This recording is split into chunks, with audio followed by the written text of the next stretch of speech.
দেশের মাটিতে মুহাম্মদুর রাসূলুল্লাহর ইজ্জত রক্ষায় আমাদেরকেও কিছু করার আছে।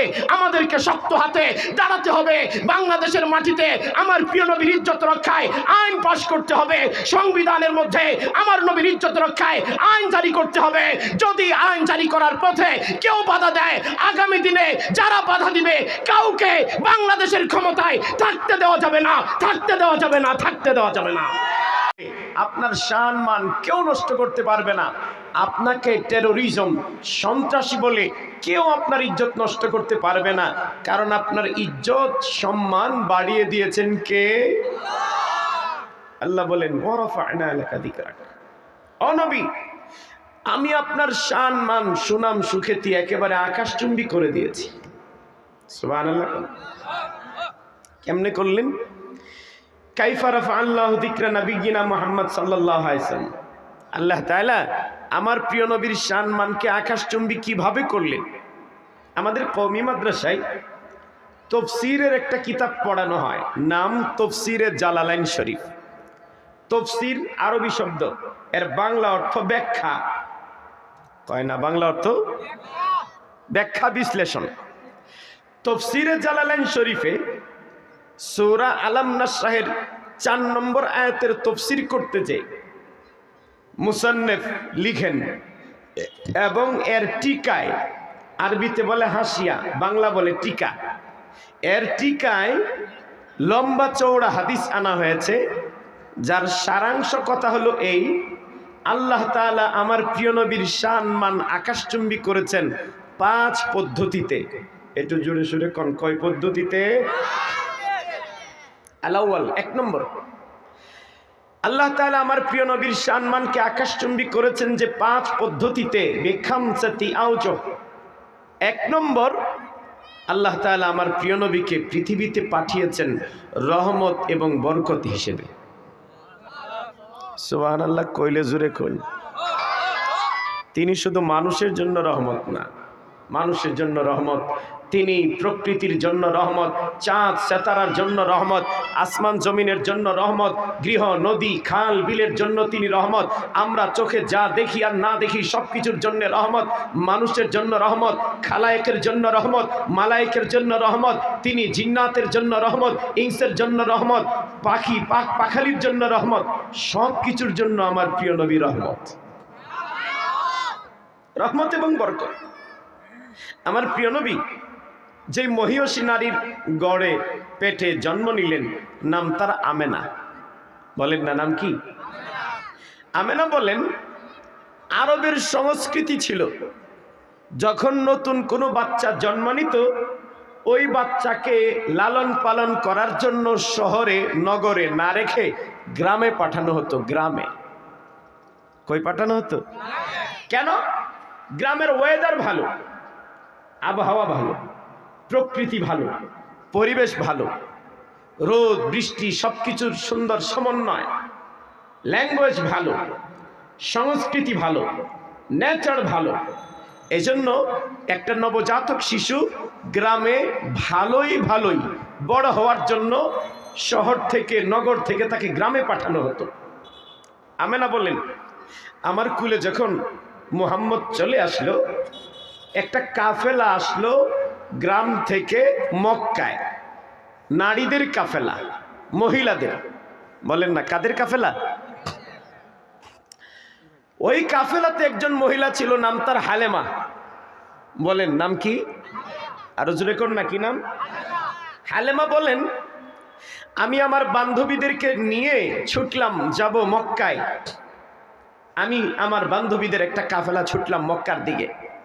যাওয়ার সময় আমি যে উটের পিঠে চললাম, উটটা এত দুর্বল, তার পা সামনে চলে না, গায়ে মাংস নাই, একেবারে হাত দিই চিকনা চাকনা, এত দুর্বল, হাত তো পারে না, এমন একটা অবস্থা। আমি সবার পিছে পড়ে যাই। আমার কাফেলার বান্ধবীরা একটু পরে পরে আমাকে ডাক দেয়, হালেমা এত যে পিছে পড়ে গেলি।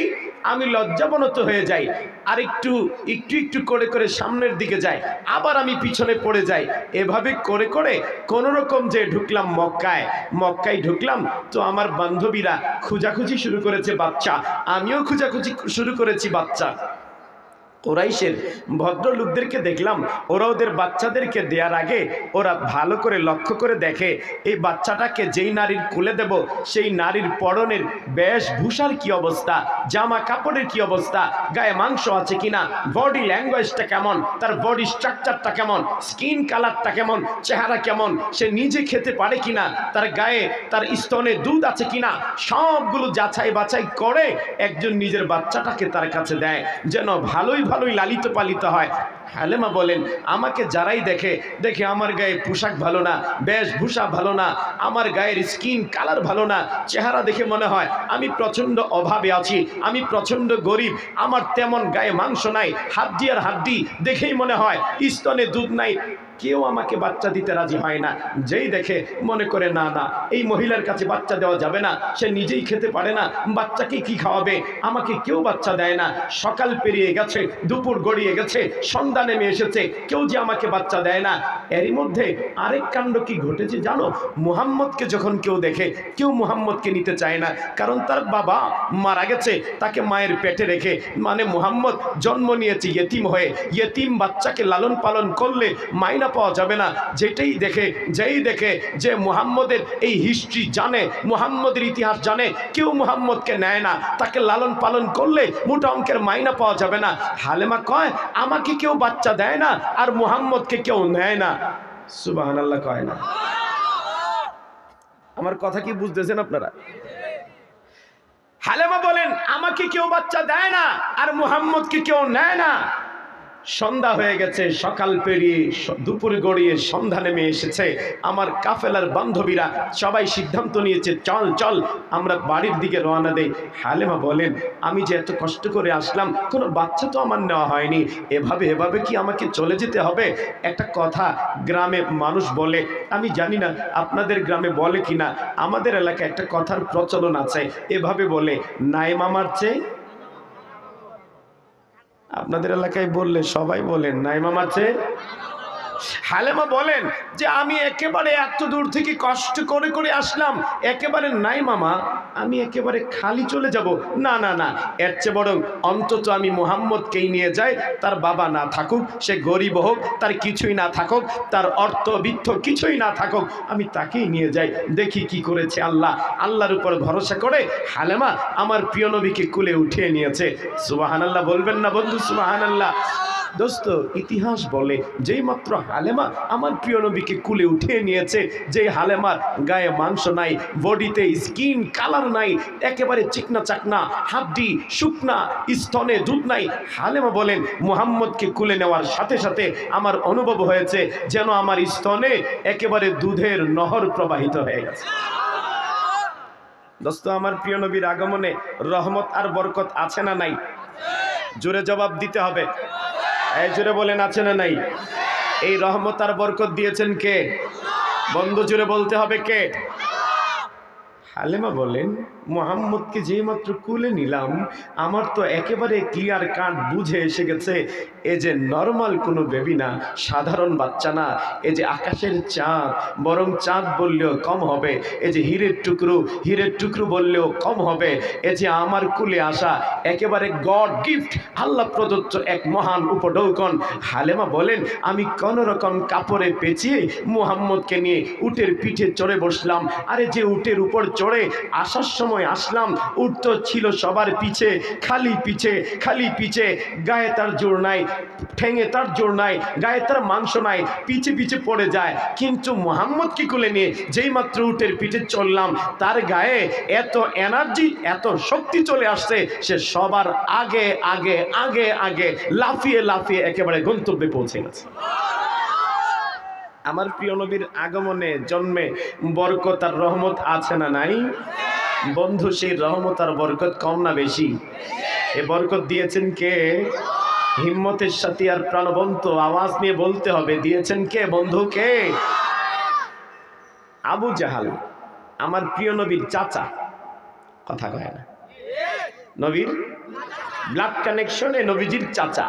আবু জাহেল একদিন দেখে মুহাম্মদ খানায় কাবার চতুর্দিকে দৌড়ায় আর কান্না করে, চোখের পানি ছাড়ে। ব্যাপারটা কি, মুহাম্মদ কাঁদছে কেন? খানায় কাবার চতুর্দিকে সে এভাবে ঘুরছে, দৌড়াচ্ছে আর কান্না করছে, চোখের পানি ঝরছে, কেন কেন কেন? মুহাম্মদের কি তাহলে ওই বাবা হারানোর বেদনা, সে যে বাবাকে দেখেনি, এই পিতৃ হারানোর বেদনা তাকে কি চাপা মেরে ধরেছে? এজন্য বুঝি মুহাম্মদ কান্না করছে? নাকি মুহাম্মদের মা যে দুনিয়া থেকে একেবারে রিসেন্টলি বিদায় হয়ে গেছে এজন্য সে কান্না করছে? নাকি মুহাম্মদ বাড়িতে যাওয়ার পথঘাট ভুলে গেছে? আরে তখনকার আরবের মক্কা, চতুর্দিকে তো পাহাড় আর আপনার হায়না, বিভিন্ন প্রাণীদের অভয়ারণ্য। ব্যাপারটা কি? আরে ব্যাপারটা কি তাহলে? কি মুহাম্মদ বাড়িতে যাওয়ার পথঘাট ভুলে গেল? নাকি পিতৃহারার ব্যথা, মাতৃহারার ব্যথা তাকে চেপে ধরেছে? জানেন, আবু জাহাল দৌড়িয়ে এসে আমার প্রিয় নবীকে জাপড়িয়ে ধরেছে, কপালে চুমু দিয়েছে, নাকে মুখে চোখে চুমু, এমনকি পোড়া বড়িতে চুমু খেয়ে আমার প্রিয় নবীকে একেবারে কুলে করে সে তার উটের পিঠে বসিয়েছে। আবু জাহাল সামনে, আমার প্রিয় নবীকে পিছনে। দোস্ত, মোটর বাইক নিশ্চয়ই দেখেছেন, মোটর বাইকে ড্রাইভার বসে পিছনে আর যাত্রী বসে সামনে, তাই না? তাই বলে মাঝে মধ্যে আমি একটুখানি 19-কে 20 বানাই, 20-কে 19 বানাই আর কি। এটা আমার অভ্যাস। মাঝে মাঝে 19-কে 20 বলি, 20-কে 19 বলি, শুধুই আমার শ্রোতাদের মনোযোগ পরীক্ষা করার জন্যে। আমি যেটা বললাম, মোটর বাইকে ড্রাইভার বসে পিছে আর যাত্রী বসে সামনে, তাই না? তো কি, ড্রাইভার আর যাত্রী? আবু জাহাল আমার প্রিয় নবীকে পিছনে বসিয়ে এসে সামনে বসেছে, যেহেতু সে ড্রাইভার, সে উটের ড্রাইভার। সামনে বসে তার হাতে একটা চাবুক দিয়ে আঘাত করেছে উটকে আঘাত করেছে, উট যেন উঠে আর সামনের দিকে যায়। দোস্ত, এই চাবুক দিয়েই উট চালানো হয়, ঘোড়াও চালানো হয়। একটা কালে আমাদের এই সমস্ত অঞ্চলে, আপনি এই নান্দাল ঈশ্বরগঞ্জ বলেন অথবা আপনি এই কিশোরগঞ্জ তারাইল ইত্যাদি এলাকা বলেন, একটা সময় এই অঞ্চলগুলোতেও যথেষ্ট ঘোড়ার প্রচলন ছিল। মানুষ ঘোড়ায় চড়ে এখান থেকে সেখানে যেত। মুরব্বীরা তো নিশ্চয়ই জানেন, ইয়ং জেনারেশন নাও জানতে পারে। একটা কালে ছিল, আমি শুনেছি মুরব্বীদের থেকে, ওই ঘোড়াগুলোকে চালানোর জন্য সবচেয়ে বড় যেটা লাগে ওটা হলো চাবুকের কৌশল। কথা চাবুকের কৌশল। এই চাবুকের আঘাতে ঘোড়া হয় থামবে অথবা চলবে, কিংবা ডানে ঘুরবে অথবা বামে ঘুরবে। আপনারা যারা হাল চাষ দেখেছেন, বলদের কাঁধে জোয়াল, এরপরে লাঙল, তারপরে কৃষক ওই হাল চাষ করে, হাতে থাকে তার একটা লাঠি দিয়ে আঘাত করে আর বলদ হাঁটতে থাকে। এটা কি আপনারা দেখছেন? কেউ? মুরব্বীরা দেখছেন? আজকের জেনারেশন আমাদের মতো যারা, এরা তো নিশ্চয়ই দেখেনি, এখন সব মেশিন হয়ে গেছে। ওই যে কৃষকের হাতে লাঠির আঘাতেই সব কৌশল। লাঠির আঘাতেই বলদ বুঝে আমাকে থামতে হবে না চলতে হবে, আমাকে স্পিডে হাঁটতে হবে না আস্তে আস্তে হাঁটতে হবে, আমাকে ডানে ঘুরতে হবে না বামে ঘুরতে হবে। ওই সব বলদের চলাফেরা, তার ঘোড়া টামা, স্পিডে চলা, এই সব কিছুই হচ্ছে কৃষকের লাঠির মাথার উপর। এখন চাবুকের মাথার উপরে আপনার ঘোড়াকে চালানো, উটকে চালানো। ছোটবেলায় আমি একটা কবিতা পড়েছিলাম, আমার মনে হয় আপনারাও ছোটবেলায় কবিতা পড়ে থাকবেন। যেহেতু ছোটবেলা তো ছোটবেলা, আমার যেমন ছোটবেলা আপনাদেরও ছোটবেলা। একটা কবিতা পড়েছিলাম এরকম, পাগলা ঘোড়া খেপেছে চাবুক ছুড়ে মেরেছে। ওই যে ঘোড়াকে কন্ট্রোল করতে হয় চাবুক দ্বারা। আবু জাহাল তার হাতে তো চাবুক, সে চাবুক নিয়েছে উটকে আঘাত করার জন্যে, আঘাত করছে। অবাক করা কাণ্ড, উট নড়ে না, চড়ে না, উঠেও না। কিরে বাবা, এই উটটাকে তো আমি চালাচ্ছি আজকে কয়েক বছর যাবৎ, এমন তো কখনো হয় না, আজকে কেন তাকে আঘাত করার পর সে নড়ে না, চড়ে না, সামনের দিকেও যায় না, উঠেও দাঁড়ায় না? ব্যাপারটা কি? একটা আঘাত করা হয়েছে, আবার আঘাত করতে করতে উটের চামড়াটা ছিলে গেছে, রক্ত বেরিয়ে গেছে, এমনকি মাংস পর্যন্ত ছিটকে পড়ছে। উট তো উঠে না, নড়ে না, চড়ে না, সামনের দিকে যায় না। কাণ্ডটা এমন কেন হচ্ছে? এক পর্যায়ে উটের জবান খুলে গেছে, সে চিৎকার করে বলে, তোর মতো আবু জাহাল সামনে বসে রাহমাতুল আলামিনকে পিছে বসাইয়া আমাকে চামড়া না জবাই করলেও আমি সামনের দিকে যাব না। এত আস্তে কইলেন সুবহানাল্লাহ। দোস্ত, শুধু কি উটের গল্প? আপনারা জানেন খেজুরের ঢাল আমার প্রিয় নবী হাতে করে তিনি জুমার নামাজের খুতবা দিতেন। যখন মিম্বার বানানো হয়েছে নবীজি ঢালটা ফেলে দিয়েছেন, ওই খেজুরের ঢাল কান্না শুরু করেছে, বলে মুহাম্মদুর রাসূলুল্লাহর হাত থেকে আমাকে ফেলে দিয়েছে, এই বেদনা যে আমি সইতে পারছি না। সুবহানাল্লাহ বলবেন না বন্ধু? এরকম কত যে নির্বাক প্রাণীর গল্প, জড় পদার্থের গল্প, কত যে আপনার আকলহীন বুদ্ধিহীন জ্ঞানহীন প্রাণীর গল্প আছে। আর আকল বুদ্ধিওয়ালা প্রাণীর গল্প তো অভাব নেই। আমার প্রিয় নবীর জন্য জীবন জান কোরবান করে দেয়। দোস্ত সাহাবাদের গল্প আমার তো মনে হয় আপনাকে বলার প্রয়োজন না। আমার নবীর সাহাবারা এক একজন নবীজির জন্য তারা যে জান কিভাবে উৎসর্গ করেছেন সেই গল্প তো পৃথিবীতে কারো সামনেই অজানা না। দোস্ত আমি আপনাকে এখন যেটা বলতে চাই, একটা ওট আমার প্রিয় নবীর ইজ্জত রক্ষায় সে তার জীবন দিয়ে দিবে, এরপরে নবীর ইজ্জত নষ্ট হতে দেবে না। দোস্ত আমি মুসলমান, আপনিও মুসলমান, আমরা নবীর উম্মত, আমাদের জন্য আমার নবীর ইজ্জত রক্ষায় কিছু করার প্রয়োজন আছে না নাই বন্ধু? একটা ওট যদি আমার প্রিয় নবীর ইজ্জত রক্ষায় জীবন দিয়ে দেয়, একটা খেজুরের ঢাল যদি আমার প্রিয় নবীকে এত মান আর সম্মান দেয়, আরে একটা নির্বাক প্রাণী যদি আমার প্রিয় নবীর ইজ্জত রক্ষায় জানকে কুরবান দিয়ে দেয়, আমরা মুসলমান হয়ে আমার প্রিয় নবীর উম্মত হয়ে আশিকানে মুস্তাফা হয়ে আমাদের জন্য তো ভূমিকা রাখা দরকার। আপনি বলবেন কি ভূমিকা? ভূমিকার যে বন্ধু অভাব নেই। আজকের এই নতুন বাংলাদেশে এই জুলাই আগস্ট বিপ্লবের মধ্য দিয়ে এই যে নতুন স্বাধীন বাংলাদেশ আমরা পেলাম, এই বাংলাদেশ আমাদেরকে সবক দেয়, এই আন্দোলন আমাদেরকে সবক দেয়, এই সংগ্রাম আমাদেরকে সবক দেয়। আরে আপনি ওই রংপুরের আবু সাঈদের কথা কি মোটেও শোনেননি? আপনি আবু সাঈদ ওই রংপুরের, সে যে পুলিশের ওই বন্দুকের সামনে, পুলিশের বন্দুকের নলের সামনে সে তার সিনাকে টান টান করে দাঁড়িয়ে গেছে, সে আবু সাঈদের গল্প কি আপনার চোখে পড়েনি কি? মুগ্ধের ওই পানি পানি লাগবে, পানি লাগবে লাগবে এভাবে বলে বলে তার ওই রাজপথে তার চিৎকার। দোস্ত আবু সাঈদ যদি সে একটা অধিকার আদায়ের জন্য বন্দুকের নলের সামনে তার সিনা ঠেলে দিতে পারে, আরে মুগ্ধ যদি সে রাজপথে পানি পানি করে চিৎকার করে জীবন বিলিয়ে দিতে পারে অধিকার আদায়ের জন্য, তাহলে আমাদেরকে শপথ নিতে হবে বাংলাদেশের মাটিতে মুহাম্মদুর রাসূলুল্লাহর ইজ্জত রক্ষায় আমাদেরকেও কিছু করার আছে। আমাদেরকে শক্ত হাতে দাঁড়াতে হবে বাংলাদেশের মাটিতে আমার প্রিয় নবীর ইজ্জত রক্ষায় আইন পাশ করতে হবে, সংবিধানের মধ্যে আমার নবীর ইজ্জত রক্ষায় আইন জারি করতে হবে। যদি আইন জারি করার পথে কেউ বাধা দেয়, আগামী দিনে যারা বাধা দিবে কাউকে বাংলাদেশের ক্ষমতায় থাকতে দেওয়া যাবে না, থাকতে দেওয়া যাবে না, থাকতে দেওয়া যাবে না।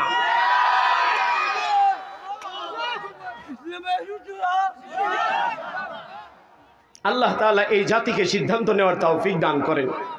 আমিন জোরে বলেন না বন্ধু, জোরে বলেন না আমিন। দোস্ত আমি যেটা আপনাকে বললাম এটা কেবল আমাদের আবেগ থেকে না, এটা যে আমাদের ঈমান, এই ঈমানটা যদি আমাদের না থাকে তবে যে আমরা প্রকৃত মুমিন নই। আমার প্রিয় নবী বলেছেন, হাদিসের মধ্যে আছে, ওয়াল্লাহি লা ইউমিনু আহাদুকুম হাত্তা আকুনা আহাব্বা ইলাইহি মিন ওয়ালিদিহি ওয়া ওয়ালাদিহি ওয়ান নাসি আজমাইন। বন্ধু আমার প্রিয় নবী বলেন, আল্লাহর কসম করে বলি, তোমরা যেই পর্যন্ত আমাকে তোমার জানের চেয়ে বেশি ভালো না বাসবে, তোমার সন্তানের চেয়ে বেশি ভালো না বাসবে, তোমার মা বাবার চেয়ে বেশি ভালো না বাসবে, তোমার মালের চেয়েও বেশি ভালো না বাসবে, সেই পর্যন্ত তুমি খাঁটি মুমিন হতে পারো না। বন্ধু সহিহ বুখারীর এই যে হাদিস, এই হাদিসের আলোকে আজকে আমাদের সামনে সময় আমাদেরকে সিদ্ধান্ত নিতে হবে। আমাদেরকে হাতে হাত রেখে কাঁধে কাঁধ মিলিয়ে একেবারে ইস্পাত ঢালা সীসার মতো হয়ে সিদ্ধান্ত নিতে হবে বাংলাদেশের মাটিতে মুহাম্মদুর রাসূলুল্লাহর ইজ্জত রক্ষা করে আইন পাশ করতে হবে, সংবিধানে আইন পাশ করতে হবে আমার প্রিয় নবীর ইজ্জত রক্ষা করার জন্য। যদি বাংলাদেশের সংবিধান হাজারবার পরিবর্তন করতে হয়, সংস্কার করতে হয়, সংস্কার করতে হবে, টাল বাহানা করলে চলবে না, মানব না, করতে দেওয়া যায় না, ঠিক কিনা বলেন? আল্লাহ তাআলা এই জাতিকে হিম্মত করার, সাহস করার এবং সিদ্ধান্ত নেওয়ার তৌফিক দান করেন। দোস্ত বলতেছিলাম সূরা আলাম নাশরাহের 4 নম্বর আয়াতে আল্লাহ তাআলা বলেন, ওয়া রাফা'না লাকা যিকরাক। ও নবী, আমি যে আপনার সম্মান আকাশচুম্বী করে দিয়েছি, একেবারেই যে আপনার মান মর্যাদা আমি আকাশচুম্বী করে দিয়েছি। প্রশ্ন হয় কাইফা কাইফা কাইফা রাফা আল্লাহু যিকরা নবিয়িনা মুহাম্মদ সাল্লাল্লাহু আলাইহি ওয়াসাল্লাম, আল্লাহ তাআলা কিভাবে আমার প্রিয় নবীর সম্মান আকাশচুম্বী করলেন? দোস্ত তাফসীরের কিতাবগুলো খুঁজলে অনেক অনেক অনেক অনেক পয়েন্ট পাওয়া যায়। এর মধ্যে আমি আপনাকে তাফসীরে জালালাইন সামনে রেখে কয়েকটা পয়েন্ট বললাম। বেখামসাতে আউজু, আমার প্রিয় নবীর সম্মান আল্লাহ তাআলা আকাশচুম্বী করেছেন 5 পদ্ধতিতে। একটু জোরে সুরে বলতে হবে, কয় পদ্ধতিতে?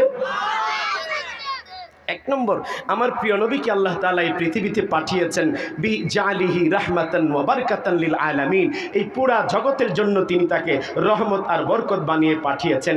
আপনাকে তো আমি রহমত আর বরকতের গল্প বললাম, আরেকটা ছোট গল্প বলি। এই গল্পটা এসেছে সহিহ বুখারী শরীফের মধ্যে। কিতাবের নাম সহিহ বুখারী শরীফ, খণ্ড নম্বর 2। একটু জুড়ে বলেন, খণ্ড নম্বর কয়? 2 নম্বর খণ্ডে, সহিহ বুখারীর 2 নম্বর খণ্ডে। অধ্যায়ের নাম হলো বাবু গজওয়াতিল খান্দাক ওয়াহিয়াল আহজাব। এই শিরোনামে এসেছে গল্পটা। আমার প্রিয় নবীর কানে আওয়াজ পৌঁছালো যে বেঈমানরা একসাথে হয়ে গেছে। শুধুমাত্র ইহুদ না, নাসারাও না, শুধুমাত্র নির্দিষ্ট কোনো অমুসলিম না, সবগুলো অমুসলিম একাট্টা হয়ে গেছে।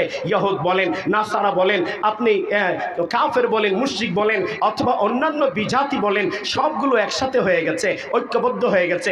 আর মদিনায় কোনো মুসলমানকে থাকতে দেবে না, মুহাম্মদকেও থাকতে দেবে না। মদিনা থেকে মুহাম্মদকে উৎখাত করে দেবে, মদিনা থেকে মুসলমানদেরকে উৎখাত করে দেবে। নাউজুবিল্লাহ জুড়ে বলবেন না বন্ধু? আরে রাখার মালিককে, আরো আস্তে কোন মানুষ শুনবো? হিম্মতের সাথে বলেন, রাখার মালিককে। বন্ধু, গদিতে রাখার মালিককে, গদি থেকে উঠিয়ে দেওয়ার মালিককে। অনেকে মনে করে ইন্ডিয়া মনে হয় গদিতে রাখে, অনেকে মনে করে না, ইন্ডিয়া হয় না, আমেরিকা গদিতে বসায়। No no, India no America. ইন্ডিয়াও পারে না কাউকে গদিতে রাখতে, আমেরিকাও পারে না কাউকে গদিতে বসাতে। গদিতে রাখার মালিকও আল্লাহ, বসানোর মালিকও আল্লাহ, আবার উঠানোর মালিকও আল্লাহ। যারা ইন্ডিয়ার উপর নির্ভর হবে কিংবা আমেরিকার উপর নির্ভর হবে, হয়তো আল্লাহ তাআলার তরফ থেকে দেওয়া নগদ কিছু সুযোগ থাকবে, কিন্তু আল্লাহ যেদিন ধরবেন শক্ত হাতে, সেদিন আর ইন্ডিয়ার দাদা বাবুরা কিংবা আমেরিকার তাদের সেই গডফাদাররা কেউ রক্ষা করতে পারবে না। দোস্ত, আমি যেটা বলতেছিলাম আপনাকে, আমার প্রিয় নবীর বরকতের আরেকটা গল্প।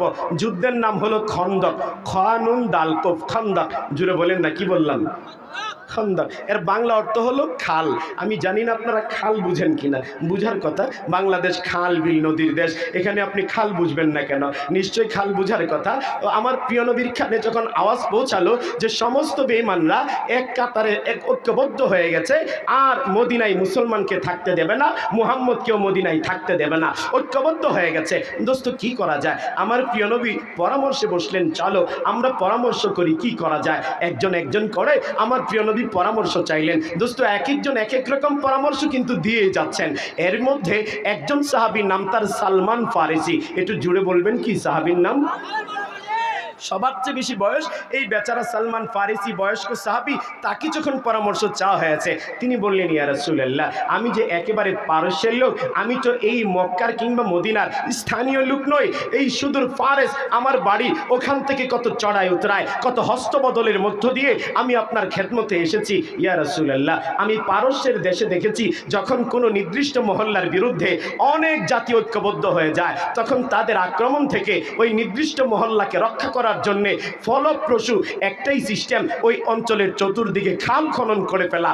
খাল খনন করলে তখন এলাকাকে রক্ষা করা যায়। তবে খালটা এভাবে করতে হয়, প্রশস্তটা যেন বেশি হয়, লাফিয়ে যেন পার না হওয়া যায়, গভীরটাও যেন বেশি হয়, অতিমাত্রায় লাফ দিলে যেন নিচে পড়ে যায় আর নিচ থেকে যেন উঠতে না পারে। ইয়া রাসূলুল্লাহ, মদিনার একদিকে তো পাহাড়, আরেকদিকে ঘরবাড়ি, আরেকদিকে গাছগাছালি। জোরে সুরে বলেন, কয় দিক হয়েছে? পিছনের ওরা বলেন না কেন, পিছনের ভাইয়েরাও মেহরবানি করে বলেন, একদিকে গাছগাছালি, আরেকদিকে ঘরবাড়ি, আরেকদিকে পাহাড়। সবাই মিলে বলেন, দিক হয়েছে কয়টা? তাহলে খালি আছে কয়টা? একটা দিক খালি। তিন দিকটা এরকম, একদিকে পাহাড়, ওদিক থেকে শত্রুরা আসতে পারবে না পাহাড় ডিঙ্গে, আরেকদিকে ঘরবাড়ি, এদিক থেকেও ঢুকতে পারবে না, আরেকদিকে গাছগাছালি, সেদিক থেকেও ঢুকতে পারবে না। যেহেতু একটা দিক বাকি, ঢুকলে তো ওদিকটা থেকেই ঢুকতে হবে। ওই দিকটা হলো 5.5 কিলোমিটার। একটু জোরে বলেন, কত কিলোমিটার? 5.5 কিলোমিটার। ইয়া রাসূলুল্লাহ, যদি আমাদেরকে খাল খনন করতে হয়, ওই যে 5.5 কিলোমিটার, এই দিকটাতেই আমাদেরকে খাল খনন করতে হবে। আমার প্রিয় নবীর কাছে পরামর্শটা এত পছন্দ লেগেছে, আমার প্রিয় নবী সিদ্ধান্ত নিলেন, ঠিক আছে, চলো আমরা এটাকে খাল খনন করে ফেলি। দোস্ত, মদিনার সেই পাথরে খাল খনন করা এত কঠিন। আপনাদের এই কুরাটি গ্রামের নাম কুরাটি, ক রস্য উকার, বয়বিন্দু র আকার, ট রস্যিকার, কুরাটি। কথা কয় না? কুরাটি না, এই কুরাটির কাদা মাটিতে আপনি যদি খাল খনন করেন, যারা মাটি কাটে কুদালওয়ালা, ওই কুদালিদেরকে আপনি জিজ্ঞেস করেন, একেবারে পেট ভরে তাকে খাবার খাওয়ান, একেবারে পেট ভরে খাবার খাওয়ানোর পরে তাকে দেন সে খাল খনন করুক, 1 ঘন্টা সে কুদাল দিয়ে মাটি কোবাবে অথবা মাটির বোঝা মাথায় নেবে। আমার মনে হয় 1 ঘন্টা পরে তার পেটে আর খাবার থাকবে না, পেট আর পিঠ একসাথে লেগে যাবে, খাবার সব ফিনিশ। আর মদিনার সেই পাথর, কুরাটির কাদামাটি নয় বন্ধু, মদিনার পাথর, ওই পাথর কেটে কেটে খাল খনন করা, সে যে কত কঠিন ব্যাপার আপনি একটু চিন্তা করে দেখেন। আমার প্রিয় নবী সিদ্ধান্ত নিলেন 5.5 কিলোমিটার খাল খনন করা হবে এই পাথরগুলো কেটে কেটে, এবং সাহাবী তৈরি হলেন 3000। জোরে বলেন না, কয় হাজার? 3000 সাহাবী। আমার প্রিয় নবী গ্রুপ গ্রুপ করে দিলেন, গ্রুপ, প্রত্যেক গ্রুপে 10 গজ বাই 10 গজ করে করে, যে এই গ্রুপ 10 গজ, এই গ্রুপ 10 গজ, এই গ্রুপ 10 গজ, এভাবে 10 গজ করে করে আমার প্রিয় নবী গ্রুপিং সিস্টেম করে দিলেন। একজন সাহাবীর নাম তার জাবের, একটু জোরে সুরে বলেন, নাম কি? জাবের কয়, কতদিন হয়ে গেল আমার প্রিয় নবীর চাঁদ চেহারাটা দেখতে পাচ্ছি না, এই খাল খনন করায় অতিমাত্রায় ব্যস্ত হওয়ার কারণে আমার প্রিয় নবীর সেই সোনা মাখার চোখটা, চেহারাটা, নাকটা, এই পুরা বডি ল্যাঙ্গুয়েজটা দেখতে পাচ্ছি না, একটা কাজ করি, একটা নজর প্রিয় নবীকে দেখে আসি। দোস্ত জাবের দৌড়ে গেলেন আমার প্রিয় নবীর কাছে। অবাক করা কাণ্ড, নবীজিকে দেখে চেহারা মলিন, একেবারে শুকনো শুকনো দেখা যায়। সালাম দিলেন, আসসালাতু ওয়াসসালামু আলাইকা ইয়া রাসূলুল্লাহ, আসসালাতু ওয়াসসালামু আলাইকা ইয়া হাবিবাল্লাহ। আল্লাহর পয়গম্বর, আপনাকে দেখে এরকম শুকনা শুকনা কেন দেখা যায়? নবী গো, আপনি কি আজকে কোনো খাবার খাননি? আমার প্রিয় নবী চাদরটা উঠালেন, চাদর উঠানোর পরে দেখা গেল আমার প্রিয় নবীর পেটে 2টা পাথর বাঁধা। জোরে বলবেন না বন্ধু? খাবার নেই। নবীজি বলেন, আজকে না জাবের, 4-5 দিন হয়েছে আমার পেটে কোনো খাবার নাই। যিনি রাহমাতুল লিল আলামিন, সাইয়্যিদুল মুরসালিন, যার খাতিরে আল্লাহ আপনাকেও খাওয়ায়, আমাকেও খাওয়ায়, যাকে সৃষ্টি না করলে আল্লাহ তাআলা আসমান জমিন তৈরি করতেন না, যার খাতিরে আল্লাহ তাআলা এত সুন্দর করে প্রকৃতি সাজালেন, যার খাতিরে আল্লাহ এত অনুকূল ওয়েদার দিলেন, যার খাতিরে আল্লাহ চাঁদের গায়ে স্নিগ্ধ আলো দিলেন, যার খাতিরে আল্লাহ সূর্যের গায়ে বিকিরণ দিয়ে দিলেন, যার খাতিরে আল্লাহ তাআলা পশু পাখির কণ্ঠে কত সুন্দর ধ্বনি দিয়ে দিলেন, যার খাতিরে আল্লাহ তাআলা আমাদেরকে কথা, মুখের মনের ভাব প্রকাশের যোগ্যতা দিয়ে দিলেন, যার খাতিরে আল্লাহ তাআলা আপনাকে আমাকে এত সুন্দর করে স্ট্রাকচার করে সাজালেন, সেই পয়গম্বরের পেটে খাবার নাই, যিনি সাইয়্যিদুল মুরসালিন, সেই পয়গম্বরের পেটে খাবার নাই, যিনি শাফিউল মুজনাবিন, সেই পয়গম্বরের পেটে খাবার নাই, যিনি খাতামুন নবিয়্যিন, সেই পয়গম্বরের পেটে খাবার নাই, যিনি রাহমাতুল লিল আলামিন। দোস্ত, তাও 3 দিন, 4 দিন, 5 দিন, 6 দিন। জাবের কয়, এই দৃশ্য দেখে আমি তো নিজেকে কন্ট্রোল করতে পারলাম না, দৌড়ায় গেলাম বিবি সাহেবার কাছে। বিবি রে, আজকে আমি আমার চোখে যা দেখেছি, আমি যে নিজেকে কন্ট্রোল করতে পারছি না, তোমার ঘরে কি খাবারের মতো কিছু আছে? বিবি বলে, প্রাণের স্বামী আমার, অল্প কিছু আটা আছে। জোরে বলেন না, কি আছে? এতে পানি ঢেলে যদি রুটি বানানো হয়, যে কয়েকটা রুটি হবে, বড় জোর 3 জন লোক খেতে পারবে, 3 জন। জোরে বলেন, কয়জন? ছোট একটা ছাগল ছানা আছে, ছোট, কেমন ছোট, এটাকে যদি জবাই করে গোশত করা হয়, মাত্র 3 জন লোক খেতে পারবে। আপনি নবীজিকে দাওয়াত দেন, সাথে 2 জনকে নিয়ে আসতে বলেন, 3 জন, এর বেশি না। জাবের প্রিয় নবীর কাছে গেলেন, সালাম দিয়ে বললেন, ইয়া রাসূলুল্লাহ, আমার ঘরে 3 জন লোক খাবারের মতো আটা আছে, রুটি হবে, 3 জন লোক খাবারের মতো ছাগলের বাচ্চা আছে, জবাই করে গোশত করা হবে। নবী গো, আপনি আসেন, সাথে 2 জন নিয়ে আসেন। দোস্ত, এই কথা বলার পরে জাবের আমার প্রিয় নবীকে এই দাওয়াত দেওয়ার পরে আমার প্রিয় নবী দাঁড়ায় গেলেন, দাঁড়ায় বললেন, ইয়া আহলা খান্দাক ইন্না জাবের কদ সানা আলাইকুম তুআমা। হেই খন্দকের 3000 সাহাবী, শোনো, জাবের তোমাদের সবার জন্য বাড়িতে খাবারের ব্যবস্থা করেছে। খাবারের ব্যবস্থা কি সবার না 3 জনের? জি জি, জোরে কয় না। আর নবীজি দাওয়াত দিলেন 3 জনের না সবাইকে? জাবের কয়, নবীজির এই আহ্বান, এই দাওয়াত দেখে আমার এনার্জি লো, প্রেশার হলো, চোখে মুখে কিছুই দেখি না, দৌড় দিলাম বাড়িতে। বিবিরে যায় বললাম, সাকুলাত কি উম্মুক, এটা একটা আরবি পরিভাষা, আপনি যদি আমাদের বাঙালি গ্রাম্য পরিভাষা নিয়ে যদি অনুবাদ করেন, অর্থ হয়, এই বউ তোর কপালে ঠাড়া ভরুক। বুঝেন নাই? মানুষ অতিমাত্রায় রেগে গেলে চোখে মুখে পথ দেখে না, কিংকর্তব্য বিমূঢ়, কি করবে না করবে বুঝা কুল পায় না। তখন বলে, এই তোর কপালে ঠাডা পড়ুক, তুই বাসের তলে পইরা মর, ছাকের তলে পইরা মর, তারস না? কথা কয় না। জাবের যায় বউকে বলে, সাকুলাত কি উম্মুক, এই বউ তোর কপালে ঠাডা পড়ুক। বউ কয়, আপনারে পাঠাইলাম নবীকে দাওয়াত দিতে, আপনি কি খবর আনলেন? আমার কপালে ঠাডা পড়তো, ব্যাপারটা কি? জাবের কয়, আমি তো দাওয়াত দিয়েছি 3 জনকে, নবীজি দাওয়াত দিয়ে ফেলতে 3000 লোককে। বিবিজি গায়, আচ্ছা আপনি কি নবীজিকে খোলামেলা বলেননি? জাবের কই, বলিনি মানে, একবার বলেছি, কয়েকবার বলেছি, যেন নবীজির বুঝতে কোনো অসুবিধা না হয়, যেন কোনো রকম মিস্টেক না হয়। নবীজি বুঝে শুনে তিনি 3000 লোককে দাওয়াত দিয়ে ফেলেছেন। তখন বিবি বলে, শুনেন প্রাণের স্বামী আমার, নবীজি যেহেতু বুঝে শুনে 3000 লোককে দাওয়াত দিয়ে ফেলেছেন, অতএব এখন জিম্মাদারি আর আমার উপরেও না, আপনার উপরেও না, জিম্মাদারি চলে গেছে আল্লাহর উপরে আর রাসূলুল্লাহর উপরে। আরো জোরে বলবেন না সুবহানাল্লাহ? জাবের গেলেন, ইয়া রাসূলুল্লাহ ঠিক আছে আপনি আসেন, আপনার সাথে যাদেরকে মন চায় আপনি নিয়ে আসেন। জাবের আমার প্রিয় নবীকে যায় সালাম দিয়ে কয়, আপনিও আসেন, যাদেরকে মন চাই নিয়ে আসেন।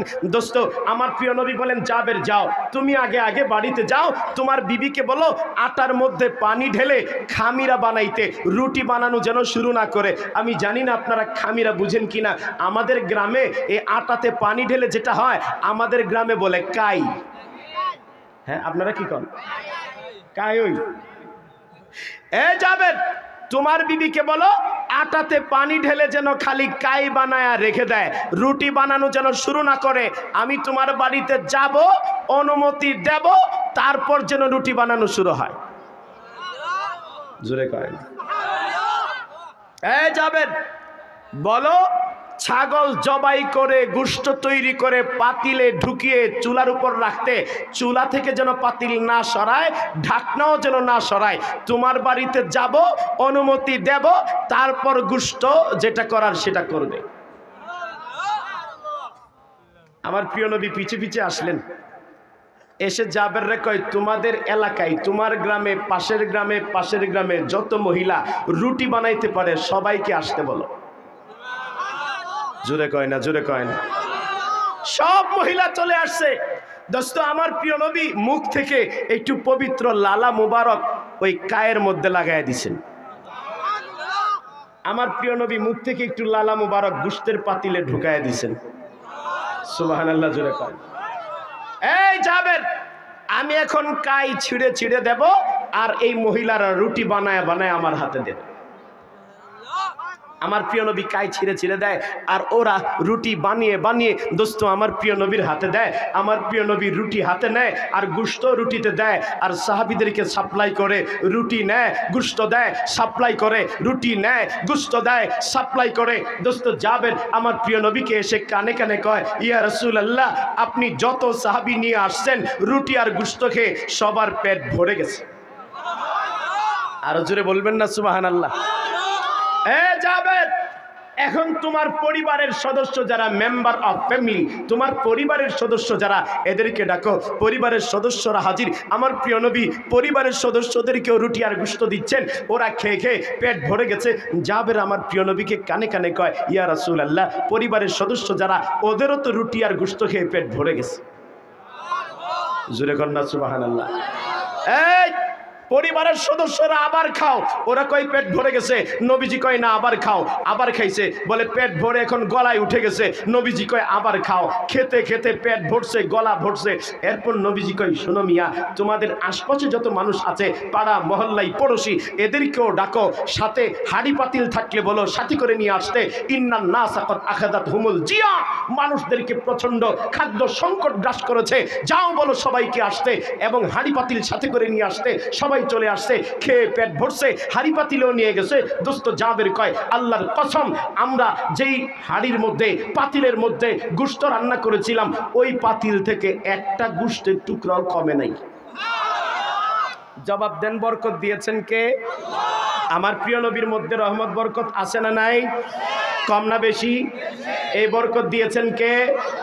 আরো জোরে, আরো জোরে। নাকি ইন্ডিয়া? মিশা কথা কন্যা যে একবারও বরকত মনে হয় ইন্ডিয়া দিছে, তাইলে আমেরিকা দিছে, আর না হয় চীন দিছে। একটা তো হবে, হয় ইন্ডিয়া দিছে বরকত, না হয় আমেরিকা দিছে, আর না হয় চীন দিছে। কে দিছে ভাই? কিন্তু আমাদের চিন্তা চেতনা কেন এমন হয়ে গেল? আমরা কেন মনে করি যে ইন্ডিয়ার সাথে গুড রিলেশন না থাকলে বাংলাদেশের মানুষ না খেয়ে মরবে? আমি জানি না আমার কথার সাথে আপনারা একমত হন কিনা, নাও হতে পারেন। ভিন্ন মতকে আমি শ্রদ্ধা জানাই, তবে আমি বিশ্বাস করি আমার এই কথার সাথে আপনি একমত না হয়ে পারবেন না। বাস্তবতাকে অস্বীকার করার সুযোগ নাই। আমাদের এই দেশের রাজনৈতিক দলেরা কেউ কেউ মনে করে ইন্ডিয়ার সাথে গুড রিলেশন থাকলে বাংলাদেশের মানুষ খেয়ে পড়ে থাকবে, আর কেউ মনে করে আমেরিকার সাথে গুড রিলেশন থাকলে বাংলাদেশের মানুষ খেয়ে পড়ে থাকবে। কথা কয় না? না, এরকম নাই। রাজনৈতিকভাবে তো এরকমটাই মনে করা হয়, কিন্তু আসলে কি জানেন? মুসলমানের good relation no India no America, good relation হবে আল্লাহ তাআলার সাথে, সম্পর্ক হবে আল্লাহর সাথে। আরে একটা বার যদি বাংলাদেশের সরকার, যেই সরকারই হোক, আমি কোন সরকারকে মেনশন করতে চাই না, যেই কোন সরকার একটা বার যদি মনে করে আমরা ইন্ডিয়ার গায়ে লাথি দেব, আমেরিকার গায়ে লাথি দেব, জাপানের গায়ে লাথি দেব, চায়নার গায়ে লাথি দেব, চায়নার মার্কেট বাংলাদেশে চাই না, ইন্ডিয়ার মার্কেট বাংলাদেশে চাই না, আল্লাহর সাথে সম্পর্ক চাই, খোদার কসম আল্লাহর সাথে যদি সম্পর্ক মজবুত হয়, বাংলাদেশের সামনে লাল চামড়া আর কালো চামড়ার কুত্তারা লেজ গুটিয়ে পালাতে বাধ্য হবে, বাধ্য হবে, বাধ্য হবে।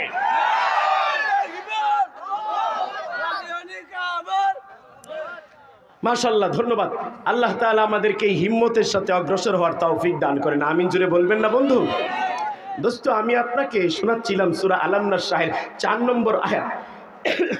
আল্লাহ তাআলা বলেন, ওয়ারাফা'না লাকা যিকরাক, ও নবী আমি আপনার শান মান সুনাম সুখ্যাতি মর্যাদা আকাশচুম্বী করে দিয়েছি। কাইফা কাইফা কাইফা রাফা'আল্লাহু যিকরা নবিয়িনা মুহাম্মদ সাল্লাল্লাহু আলাইহি ওয়াসাল্লাম। আল্লাহ তাআলা আমার প্রিয় নবীর শান মান আকাশচুম্বী কিভাবে করলেন? তাফসীরের কিতাবগুলো খোঁজাখুঁজি করলে পাওয়া যায় বিখামসাতে আওজে, 5 পদ্ধতিতে। জুড়ে বলেন কয় পদ্ধতি?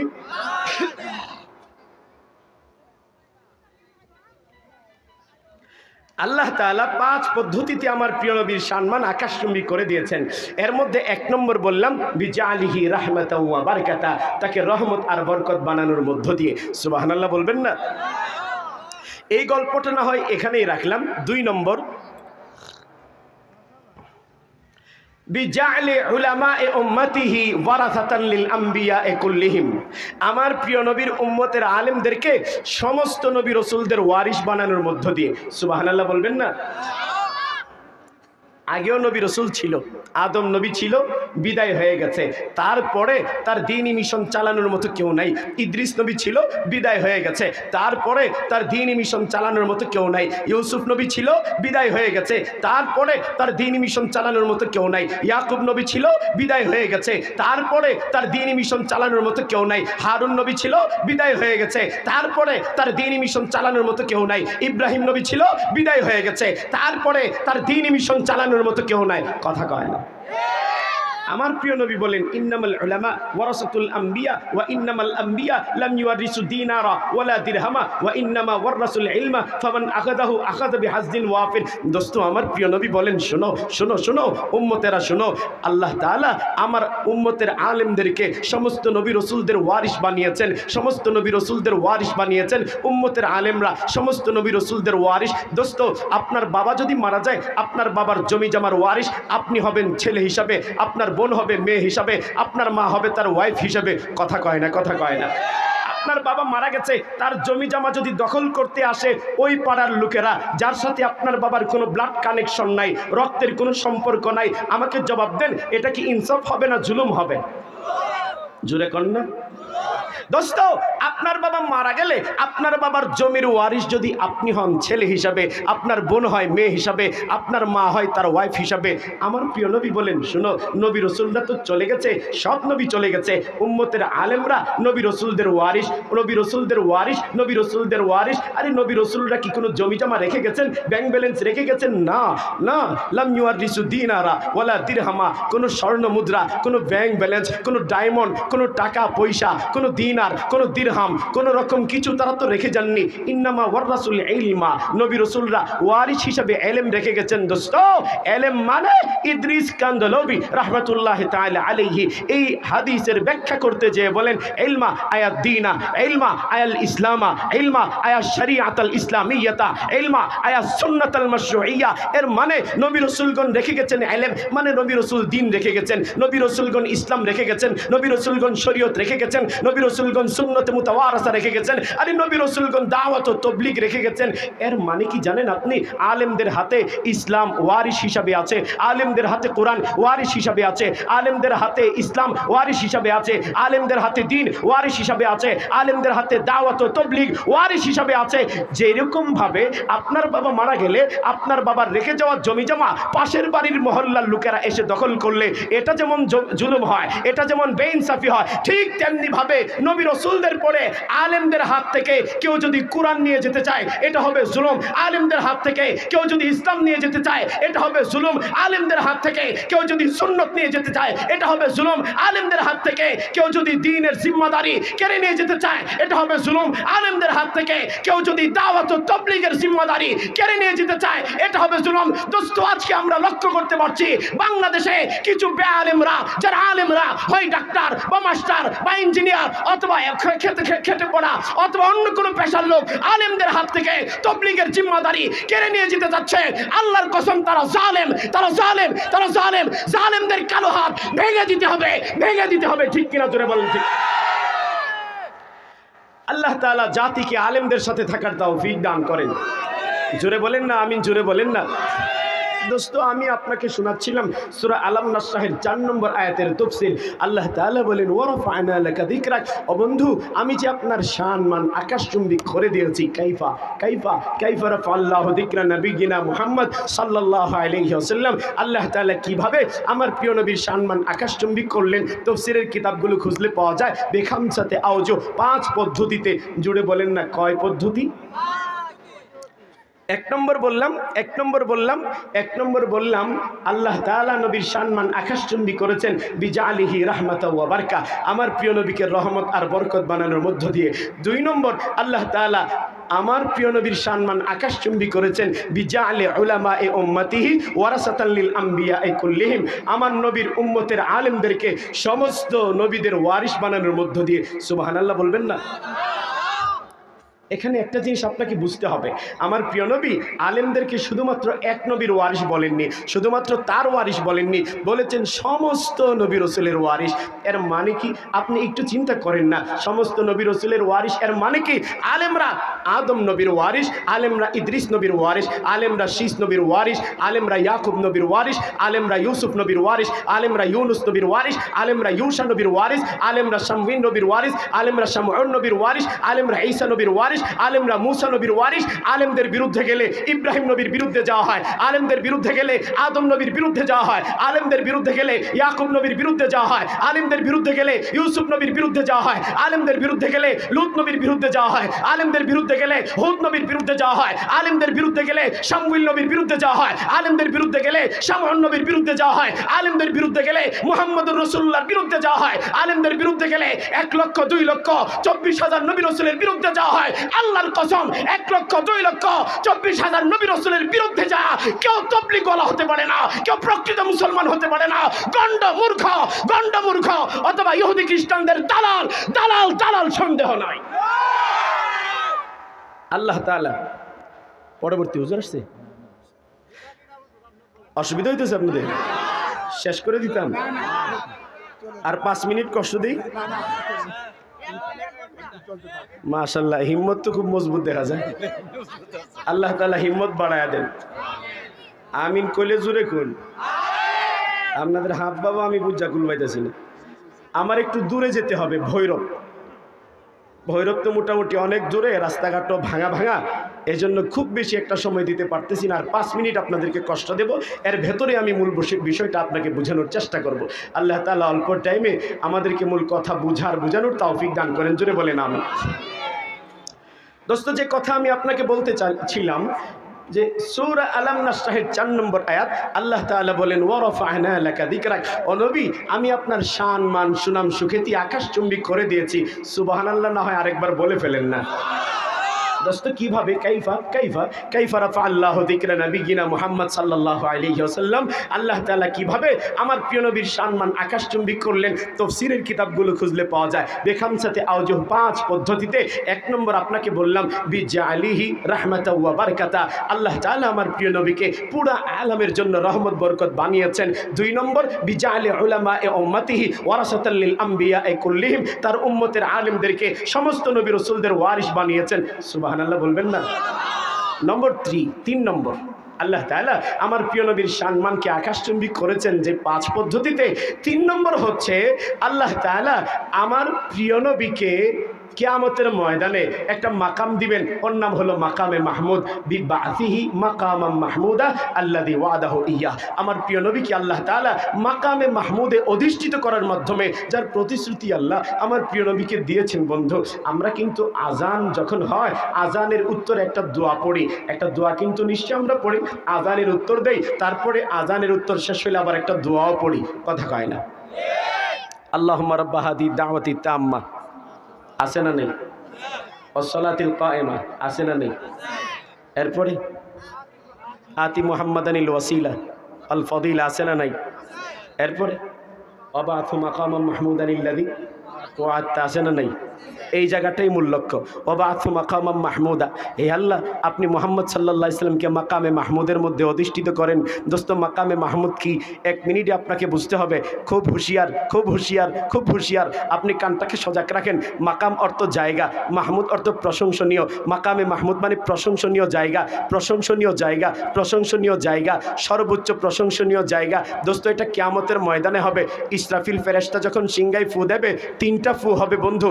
1 নম্বর ফু দেওয়ার মধ্য দিয়ে আসমান জমিন ভেঙে খান খান হয়ে যাবে। 2 নম্বর ফু দেওয়ার মধ্য দিয়ে আসমান জমিনের এই টুকরাগুলো একাকার হয়ে কিয়ামতের ময়দান হবে। 3 নম্বর ফু দেওয়ার মধ্য দিয়ে মাটির নিচ থেকে, কিয়ামতের ময়দানের নিচ থেকে মানুষগুলো উঠতে থাকবে। কয়টা করে উঠবে? কোনো হাদিসের মধ্যে পাওয়া যায় একটা কবরের নিচ থেকে 10,000 করে মানুষ উঠতে থাকবে। জোরে কম। কিয়ামতের ময়দান একেবারে কানাই কানাই ভরে যাবে, তিল ফেলানোর মতো কোনো জায়গা থাকবে না। দোস্ত আল্লাহ তাআলা সূর্যের গায়ে 70 গুণ পাওয়ার বেশি দিবেন, আধ হাত উপরে স্থাপন করে দিবেন। এর তাপে আর চাপে মানুষের চান্দি ফাটবে, মগজগুলো গলে গলে কিয়ামতের ময়দানে পড়ে যাবে। 50,000 বছর এভাবে যাবে। 50 আলফা সানা মিম্মা তাউদ্দুন, 50,000 বছর এভাবে পেরিয়ে যাবে। কোনো বিচার আচার নাই, বিচার আচার নাই, বিচার আচার নাই, এমনি হয়ে যাবে 50,000 বছর। বন্ধু মানুষ অস্থির হয়ে যাবে। ব্যাপারটা কি? কোনো বিচার আচার শুরু হয়নি, এরই মধ্যে এমন কঠিন জায়গা 50,000 বছর পেরিয়ে গেছে। মানুষজন ভাববে অন্তত বিচারটা শুরু হোক না, বিচার আচারটা শুরু হোক না। বিচার আচারের পরে কারো ব্যাপারে সিদ্ধান্ত জান্নাত হলে সে জান্নাতে যাবে, কারো ব্যাপারে সিদ্ধান্ত জাহান্নাম হলে সে জাহান্নামে যাবে। বিচার আচার শুরু হয়নি, এরই মধ্যে 50,000 বছর। চলো না বন্ধু আল্লাহর কাছে বলি তিনি যেন বিচার আচারটা শুরু করে। কিন্তু না না না, কেউ যে আল্লাহর সামনে দাঁড়ানোর সাহস পাবে না, কেউ যে আল্লাহর সামনে কথা বলার সাহস পাবে না, তাহলে কে বলবে? চলো না যাই আদম নবীর কাছে। দোস্ত সবগুলো মানুষ যাবে আদম নবীর কাছে, যে বলবে বন্ধু কি বলবে? সহিহ বুখারীর হাদিসে পাওয়া যায় ইয়া আদম আনতা আউয়ালুন নাস খালাকাকাল্লাহু বিয়াদিহি ওয়া আসকানাকা ফি জান্নাতিহি ওয়া আল্লামাকা আসমাআ কুল্লি শাই ওয়া আসজাদা লাকাল মালায়েকা ফাশফা' লানা ইনদা রাব্বিনা।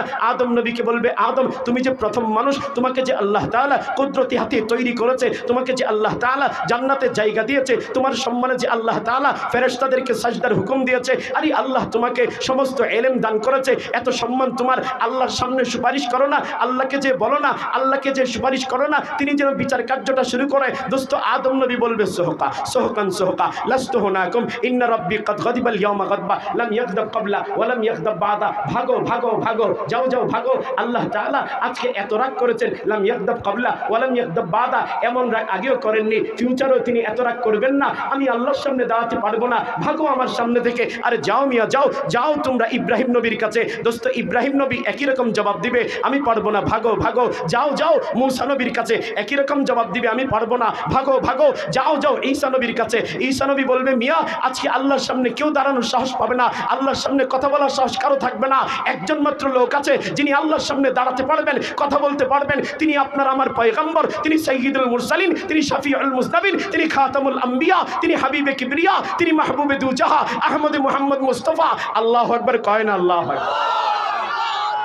দোস্ত, আমার প্রিয় নবী কিয়ামতের ময়দানে কপাল ঠেকাইয়া চোখের পানি ছাড়বে, কপাল ঠেকাইয়া চোখের পানি ছাড়বে, কপাল ঠেকাইয়া চোখের পানি ছাড়বে। আল্লাহ তাআলাকে উম্মতের ব্যাপারে বলবে, আল্লাহুম্মা উম্মতি, আল্লাহুম্মা উম্মতি, আল্লাহুম্মা উম্মতি। ও আল্লাহ আমার উম্মতকে বাঁচাও, ও আল্লাহ আমার উম্মতকে হিফাজত করো, ও আল্লাহ আমার উম্মতকে সহজ করো। উম্মতের জন্য কান্না করবেন, উম্মতের জন্য চোখের পানি ছাড়বেন, উম্মতের জন্য আল্লাহর পায়ে সাজদাবনত হবেন। দোস্ত, আল্লাহ তাআলা আমার পয়গম্বরকে বলবে, ওয়ালাল আখিরাতু খায়রুল লাকা মিনাল উলা। ও মুহাম্মদ, কিয়ামতের ময়দান তোমার চোখের পানির জন্য না। আরে মুহাম্মদে আরবি, ওরে আমার মাহবুব, কিয়ামতের ময়দান তোমার চোখের পানি শোভা পায় না, কিয়ামতের ময়দান তোমার কান্না শোভা পায় না। আরে তোমার চোখের পানি তো ছিল বদরের ময়দানে, তোমার চোখের পানি তো শোভা পাইতো তায়েফের ময়দানে, তোমার চোখের পানি তো ঝরেছে উহুদের ময়দানে, খন্দকের ময়দানে, তোমার চোখের পানি তো ঝরেছে গাজওয়াতের ময়দানে। না না হাবিব না, আজকে কিয়ামতের ময়দান ওয়ালাল আখিরাতু খায়রুল লাকা মিনাল উলা। এই কিয়ামতের ময়দান তোমার চোখের পানির জন্য না। কুল তুসমা ওয়াশফা তুশাফা। ও মুহাম্মদ বলো,